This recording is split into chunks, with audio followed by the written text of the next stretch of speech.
প্রথমবারের মতো আপনি TMSS চ্যানেল আই মিউজিক অ্যাওয়ার্ডসে আজীবন সম্মাননা পাচ্ছেন, তাই অনুভূতি বা কেমন লাগছে আপনার?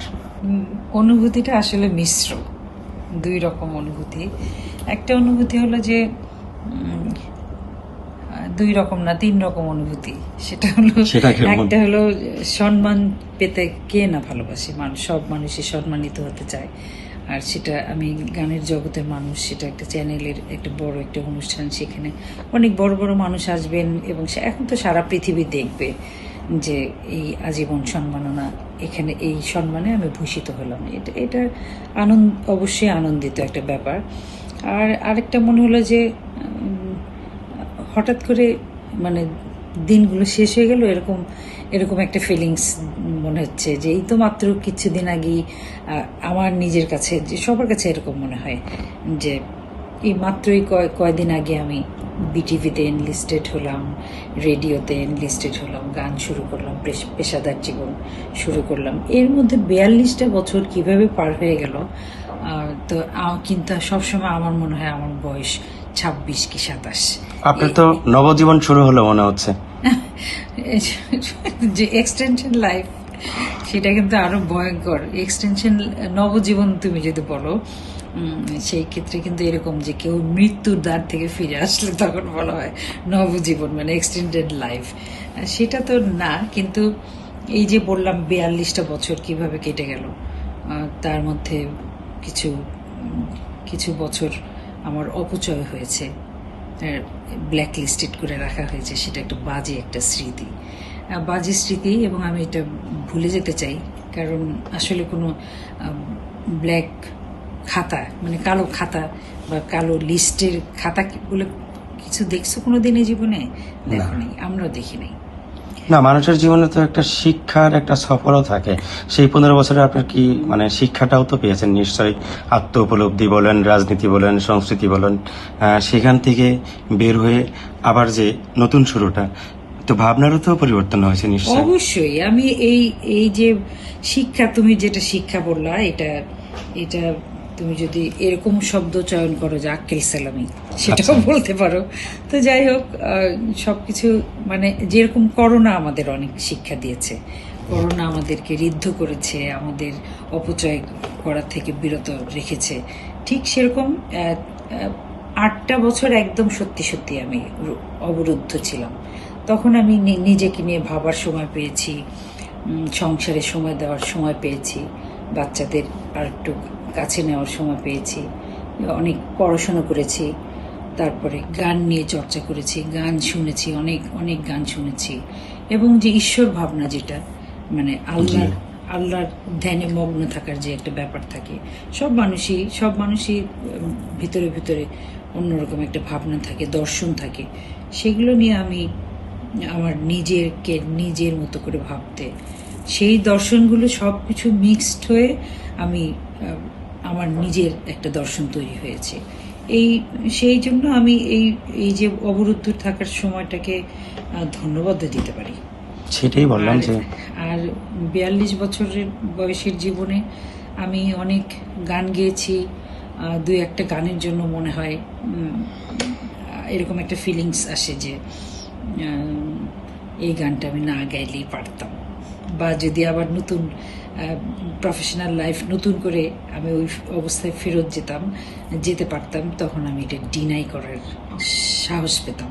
কিন্তু তখন আসলে আমাদের ফিল্মের জগতে যেটা হয় যে না, এই গানটা গাবো না, এরকম কোনো শব্দই বলে না, কেউ বলে না। না, তারপরেও তো আপনার ক্যারিয়ারে বেশিরভাগই সমৃদ্ধ গান, খুবই সুন্দর গান, যে গানগুলি মানে কালজয়ী হয়েছে, অনেক গান এবং ভালো গানগুলোই আমার ভাগে পড়তো। তার মধ্যে 2-1টা গান যেগুলো আবার দুর্ভাগ্যজনকভাবে জনপ্রিয় হয়ে গেছে। দীর্ঘ একটা ক্যারিয়ার হলে ওই রকম তো 2-1টা থাকবেই। যদি আবার নতুন করে সময় পেতাম, তখন আমি বলতাম যে এই গানটা গাবো না। যাই হোক, তারপরেও আরেকটা জিনিস মনে হচ্ছে, অনুভূতি জিজ্ঞেস করছো, আরেকটা জিনিস, যেরকম আমি খুবই আর্লি আমার লাইফ শুরু করছি, যেরকম আমার বিয়ে হচ্ছে খুব তাড়াতাড়ি, বাচ্চা কাচ্চা হচ্ছে খুব তাড়াতাড়ি, আমি জাতীয় পুরস্কারও অনেক কম বয়সে পাইছি।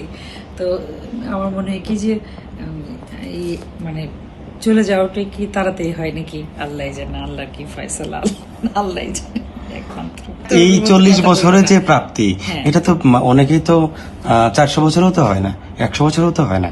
মানে 40 বছরে কনক চাপা যা পেয়েছে, এটা তো সবাই তো আর এই ভাগ্য থাকেও না, বর্ণাঢ্য জীবন। আমি এই ফাঁকে একটা কথা বলি যে শিল্পীরা সবসময় মানুষকে বিনোদন দেয়।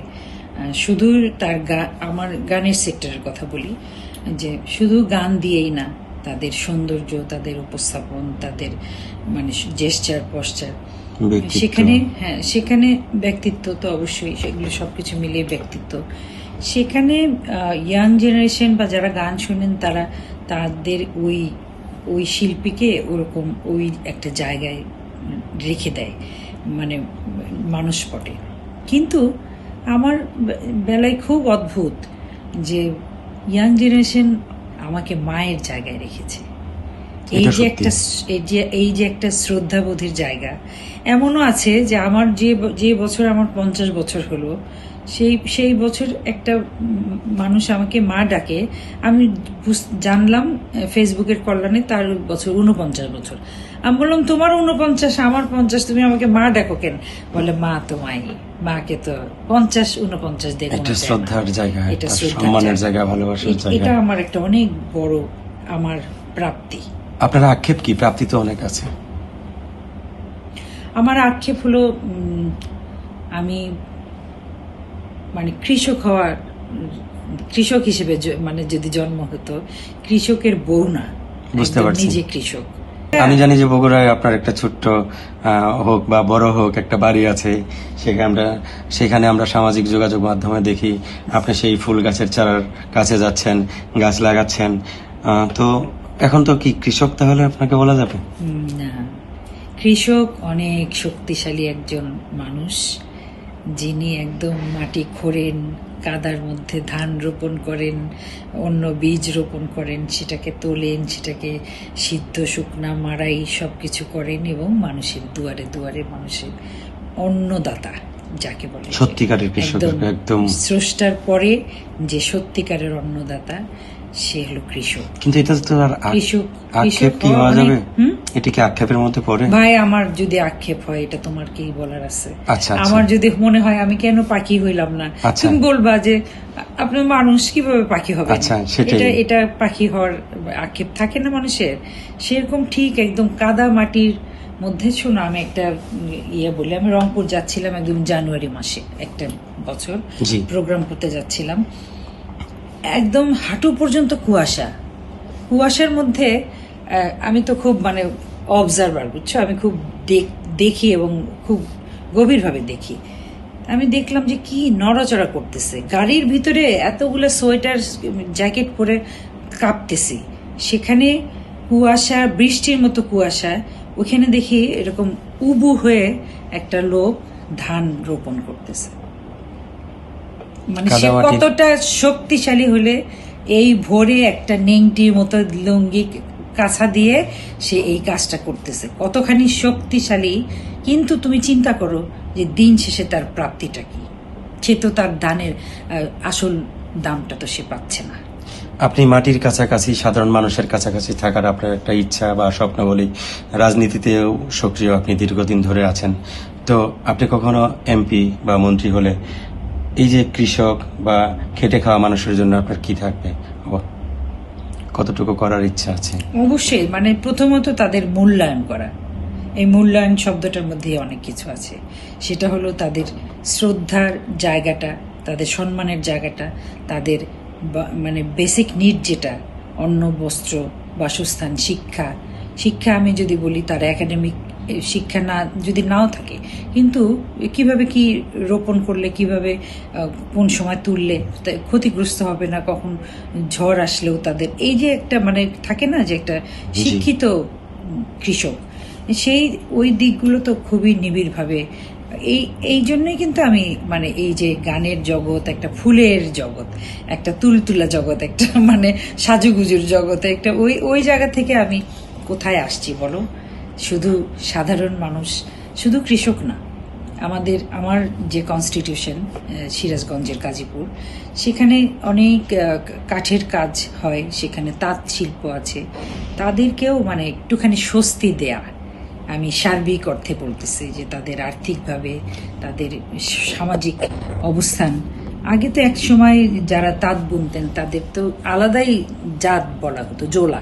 জি, তারা জোলারা কোনোদিন শিক্ষিত পরিবারের ছেলে মেয়ে বিয়ে দিতে পারতো না। জোলার ছেলেমেয়েরা স্কুলে পড়াশোনা করলেও সামাজিকভাবে তারা বুলিং এর শিকার হতো। তো এই যে তাদেরকে একটা সম্মানের জায়গায় এনে দেয়া, তাদেরকে তাদের যে প্রাপ্য, এই যে হাত বদল হতে হতে আমরা একটা ফসল কত দাম দিয়ে কিনি, কিন্তু আসলে তারা যারা এই যে রোদে পুড়ে কুয়াশায় ভিজে, বৃষ্টিতে ভিজে, শীতে কষ্ট পেয়ে তারা যে আসল কাজটা করতেছেন, কতটুকু তারা মূল্যায়নটা তাদের হচ্ছে, এই আসলে মনে হয় এই ভাবনাগুলো ভাবতে ভাবতেই জীবনের দিন শেষ হয়ে যাবে। সংস্কৃতির অনেক মানুষই পার্লামেন্টে গিয়েছেন, কিন্তু সংস্কৃতির কোনো উন্নতি হচ্ছে না। তো আপনার কাছে এটা আমরা কতটুকু আশাবাদী, বা সংস্কৃতির মানুষের জন্য আপনার কি চেষ্টাটা থাকবে? যেমন আপনি যদি গানের মানুষ হন, তাহলে বলবো যে গানের রয়্যালিটি থেকে শুরু করে, কপিরাইট আইন থেকে শুরু করে কোনো কিছুই শিল্পী পর্যন্ত আর আসে না, একটা শ্রেণী পর্যন্তই আটকে আছে। এই ব্যাপারে মানে খুব আমরা কতটা আশা রাখতে পারি আপনার কাছে? অবশ্যই আশা রাখতে পারো, আশা রাখার দাবিও আছে তোমাদের। এবং তোমরা মানে শুনলে খুশি হবা যে আমি যে উপদেষ্টা সরকারের জি কালচারাল মিনিস্ট্রি ট্রাস্টি বোর্ডের মেম্বার ছিলাম, তো সেখানে মেম্বার ছিলাম না, আছি আমি।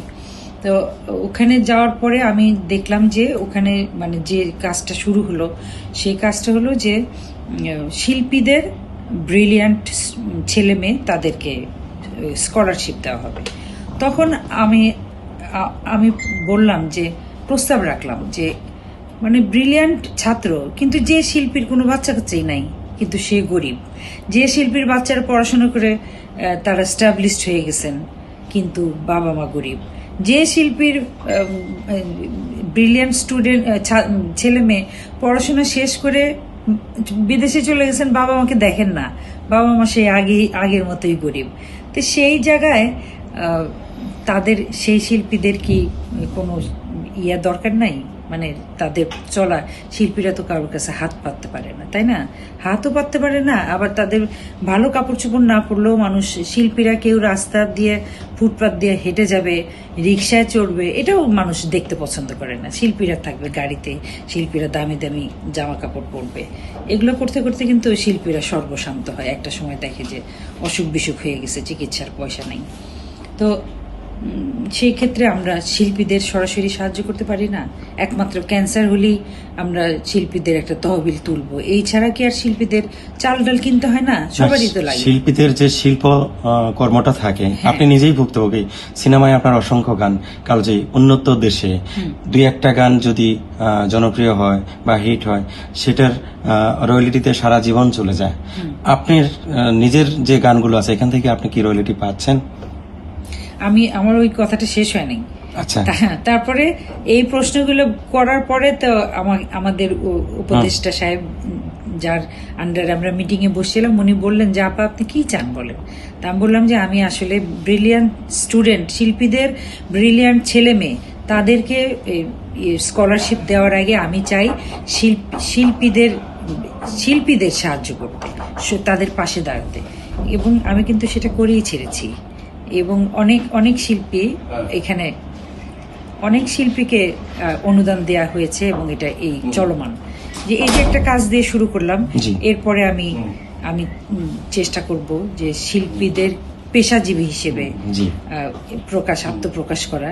কারণ সবাই পেশাজীবী, তাঁতিরা পেশাজীবী, জেলেরা পেশাজীবী, শুধু শিল্পীদেরই কোনো পেনশন নাই। এটা হয় না। শিল্পীরা যখন গান গাওয়ার শক্তি থাকে না, অভিনয় করার শক্তি থাকে না, তখনও তাকে চাল ডাল কিনতে হয়। তো সেখানে তাদের তো কিছু টাকা দরকার হয়, মিনিমাম একটা পেনশন তারা পাওয়ার অধিকার রাখে। অবসরকালীন বা একটা বয়সী যে। সেই এই জিনিসটা আমাদের আদায় করতে হবে। এবং এই যে ইউটিউব তো আগে ছিল না, জি। আমি যেরকম গান গেছি, আমি সিনেমার জন্য গান গেছি, আমি তো ইউটিউবের জন্য গান গাইনি। তাহলে এখন যে ইউটিউব থেকে যে ইয়েটা আসতেছে, রেমিটেন্সটা আসতেছে, এটার ভাগিদার অবশ্যই আমি। আমার কণ্ঠটা তো আমার, এই কণ্ঠ আমি কারোর কাছে বিক্রি করিনি। এই সিস্টেমগুলো ডেভেলপ করা অনেক ডেভেলপ করা, হ্যাঁ, জরুরি। এটার জন্য সব শিল্পীদের একসাথে মানে কাজ করা দরকার। কিন্তু অনেক সময় পাওয়া যায় না, একে ডাকলেও ওকে ও পিছিয়ে যায়, ওকে ডাকলেও ও আসে না, এরকম। আমাদের বড় যারা তারা অনেকবার অনেক চেষ্টা করেছেন, কিন্তু ফাইনালি হয় নাই, হবে নিশ্চয়ই ইনশাল্লাহ। বগুড়ায় আপনাকে সম্মাননা জানানো হচ্ছে, সেই মানে এখন আপনার কেমন লাগছে যে আপনার বগুড়ার মোমো ইন্টারন্যাশনাল পার্ক অ্যান্ড রিসোর্টে আপনার সম্মাননা পাচ্ছেন সর্বশেষ? এটা তো খুবই খুবই ভালো নিজের লাগতেছে। এলাকায়। হ্যাঁ, নিজের এলাকা, শ্বশুর বাড়ি অন্য সারা আমি জানি না, মেয়েরা সবসময় শ্বশুর বাড়ির লোকজন তাদেরকে একটু ভয়ের চোখে দেখে, একটু ওই জায়গাটা যে বাবার বাড়ি বেশি পছন্দ করে, এটা একটা মানে আমাদের সামাজিক একটা এরকম। কিন্তু আমি না, আমার নিজের বাপের বাড়ির চেয়ে আমি শ্বশুর বাড়ি অনেক বেশি পছন্দ করি। এবং বগুড়ার মানুষকে আমার খুব পছন্দ। বগুড়ার একদম সাধারণ রুট লেভেলের মানুষরা এখনো যে মানে সরল সোজা, এটা চিন্তার বাইরে। এবং বগুড়ার রান্না, বগুড়ার সমস্ত সাধারণ মানুষের যে রান্না, হঠাৎ করে একজনের বাড়িতে গেলে খুব স্বাদের খাবার খাওয়া যাবে। তো সব কিছু মিলিয়ে আমি বগুড়াকে খুব পছন্দ করি। এই জন্য আমি বগুড়াতে একটা আমার এটা শ্বশুর বাড়ির কিছু না, আমার বাবার বাড়ির কিছু না, আমি নিজে, আমার হাজবেন্ড আমাকে একটা বাড়ি করে উপহার দিয়েছেন, সেখানে থাকি। তো আমার খুব ভালো লাগছে যে আমাকে ঢাকা থেকে এখানে আসতে হয়নি, আমি আমার নিজের বাড়ি থেকে এসেছেন। তো আপনার জন্য অনেক অনেক শুভকামনা, আপনার আগামী আরো সুন্দর হোক।